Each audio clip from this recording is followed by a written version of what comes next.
the nation are wondering, is this a military type of force, and is it really necessary, or does it only add to the problem? And what about the state of police right here in the natural state? Fox 24's Kevin Kelly found law enforcement agencies statewide had received almost $30 million worth of military-grade equipment in tonight's special report.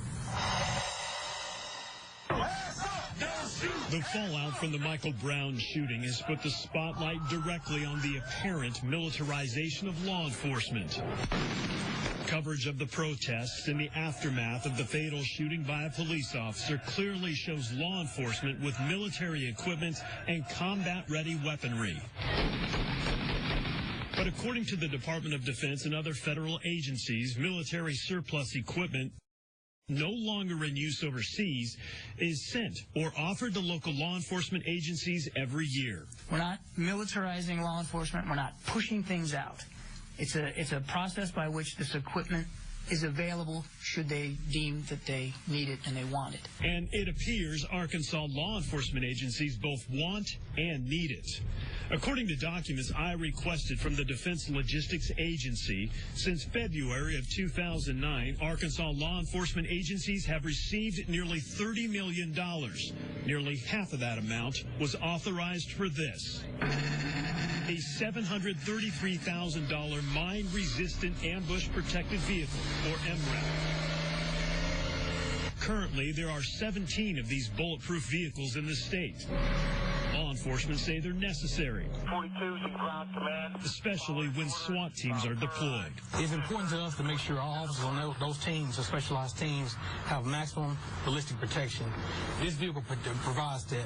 But a closer look at the data shows which counties have qualified and received the most military equipment. At the top of the list, Randolph County, to the tune of nearly $6 million. Of that, 5.3 was for an Army cargo plane. Pulaski County received nearly $5 million, followed by Benton, Saline, and Lone Oak.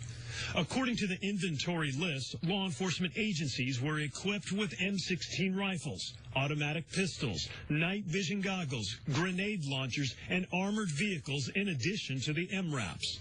All thanks to what's called the 1033 program, which Congress established back in the 1990s.